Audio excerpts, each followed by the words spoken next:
street, thanking the Lord I still got my feet. There's so much pain and crying all around me. J'ai rencontré pas mal de personnes en ce moment qui m'ont amenée à différents endroits et à commencer ou à vraiment faire différents projets que j'aurais pas pensé faire. Par exemple, j'ai rencontré Elisabeth, donc avec qui je travaille sur l'album Sur le rire en ce moment, j'en avais parlé déjà. Et en fait, Elisabeth, elle ouvre son jardin donc tout l'été, tous les vendredis soirs, à des artisans et des artistes. Donc il y a des concerts, il y a des spectacles. Enfin, moi, je vais jouer aussi le spectacle de l'Ours Bleu là-bas. Voilà, c'est vraiment un chouette petit lieu. Et puis son mari, lui, travaille le fer, donc Laurent. Et donc il a réalisé toute une exposition qui s'appelle La constellation de la souris chauve. C'est vraiment super chouette. Et c'est un univers qui est très fantaisiste, très poétique, que j'aime beaucoup.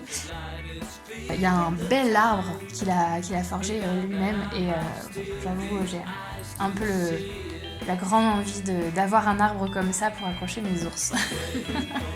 Mais on verra. En tout cas, il fait vraiment des très belles choses et j'ai eu l'occasion d'être invitée plusieurs fois alors en tant que spectatrice jusqu'à présent. Mais du coup, le 9 juillet, je jouerai le spectacle de l'Ours Bleu là-bas.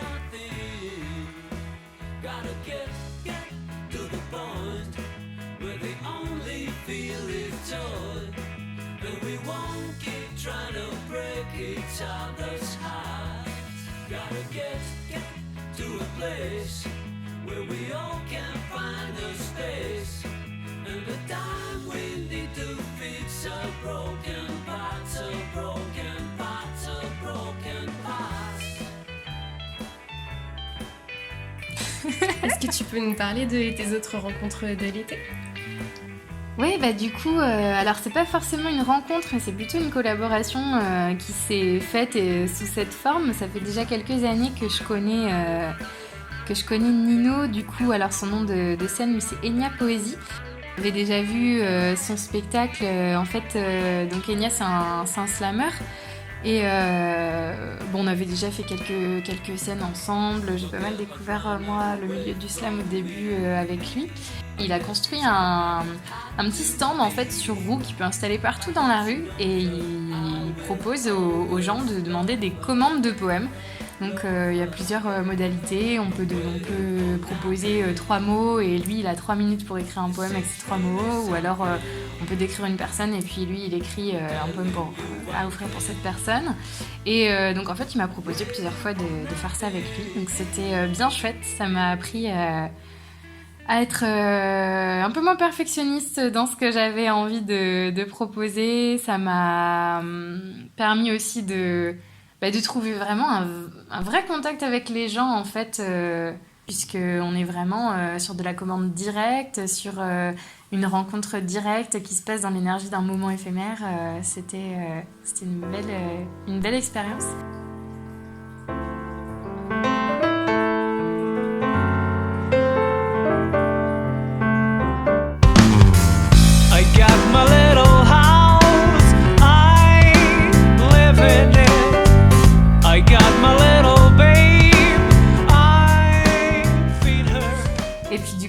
Des rencontres en appellent d'autres, puisque donc grâce à cette expérience-là que j'ai vécue avec Nino, donc on est allé à plusieurs endroits déjà, j'ai rencontré aussi Paul qui s'occupe du journal Le Biscornu, qui est un journal qui regroupe plusieurs textes et visuels de différents artistes autour de La Rochelle, et du coup qui m'a proposé de participer à l'édition numéro 2. Donc j'ai écrit un poème pour l'édition numéro 2. Ce qui est assez chouette, c'est que c'était une édition qui avait un thème, et un thème qui me parlait pas trop au début. Alors c'est super cool parce que ça nous amène à faire des choses vraiment nouvelles et à se découvrir sur des choses qu'on n'aurait pas proposé à soi-même de faire en fait. Le thème, c'était la préservation des océans.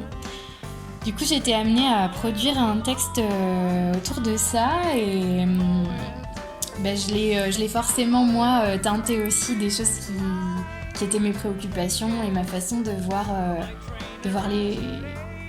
les choses autour de moi. Donc en fait j'ai présenté un un texte de chanson, puisque j'en ai fait une chanson finalement,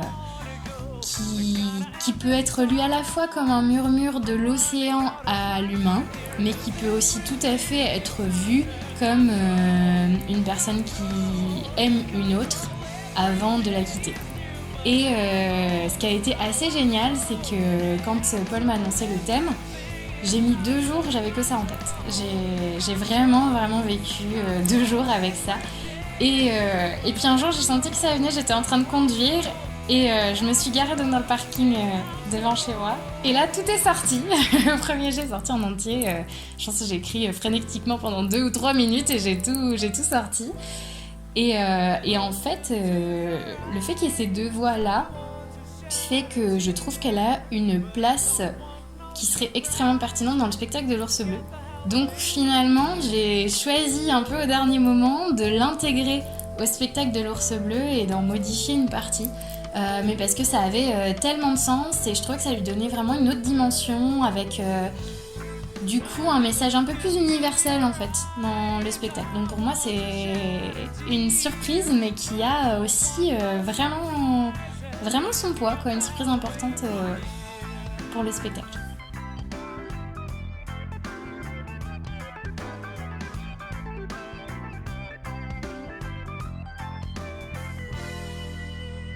Aussi du coup dans les rencontres plutôt chouettes, j'ai re-rencontré du coup Charlotte, donc c'est Plop son nom quand elle travaille en fait professionnellement. Et elle ouvre son jardin, alors décidément je visite beaucoup de jardins en ce moment, mais elle ouvre son jardin, donc elle a fait ça déjà là une fois, elle a fait ça dessin au jardin. Et donc à cette occasion-là, elle a ouvert son jardin à différents artistes, au moins une dizaine, hein. Il y avait pas mal d'artistes du Biscornu d'ailleurs. Donc c'était chouette aussi de les voir en vrai, c'est rigolo parce que des fois on suit des personnes comme ça sur les réseaux pendant un certain temps, donc on a l'impression qu'il y a plein de choses, des fois des détails même qui peuvent transmettre un petit peu de manière plus personnelle et en fait on met vraiment la vraie personne qui a derrière tout ça dessus quoi.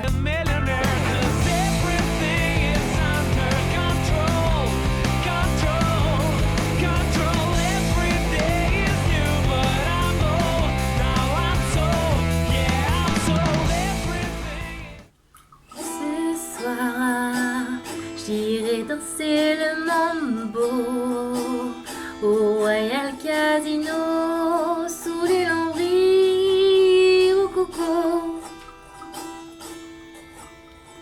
La nuit viendra me faire oublier, tu me feras rêver comme les chansons d'été. C'est l'amour à la plage et les yeux dans les yeux, baiser coquillage entre toi et l'eau bleue. La mer, quand vient le temps des vacances, c'est le temps de la danse entre tes bras toutes les nuits.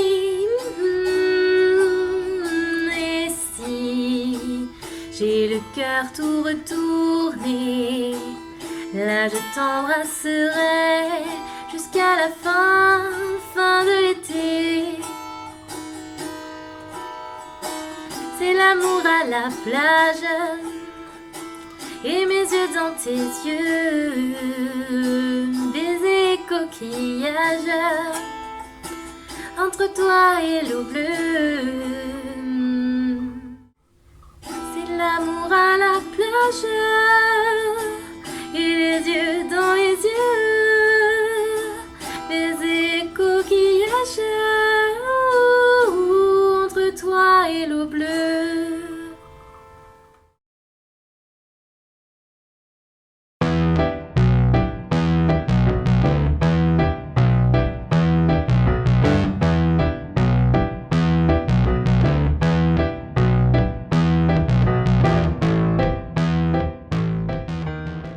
En fait, plus j'ai réfléchi à mon spectacle, plus j'ai souhaité le laisser un peu aller là où il avait envie ou besoin d'aller, quoi. Donc là où moi aussi j'avais envie ou besoin d'aller. Je me posais notamment la question, je me souviens on en avait parlé, des tableaux, si je les vendais par exemple ou pas. Alors en fait je me suis dit que oui. Et que le spectacle allait continuer au fur et à mesure, des tableaux qui allaient peut-être partir, rester, puisque moi j'en produis de toute façon continuellement, et ben ils seront remplacés, ce sera plus le même spectacle et le spectacle va vivre. Enfin, j'ai vraiment envie de le laisser vivre et ça va être le cas aussi par rapport à toutes mes autres productions. Donc effectivement j'ai été amenée à écrire une nouvelle chanson qui s'intégrait vraiment très bien et ça avait beaucoup de sens pour moi de l'y intégrer. Donc et ben, il y aura cette chanson-là lors de la première du coup qui aura lieu à l'Ours Plume le 19 juin. Et puis à chaque représentation, je pense que de toute façon, il vivra sa vie, donc ce sera une expérience nouvelle. Donc il essaiera et j'essaierai dans le spectacle des choses nouvelles et je vais laisser continuer ça comme ça, en fait. C'est ce qui finalement a le plus de sens pour moi.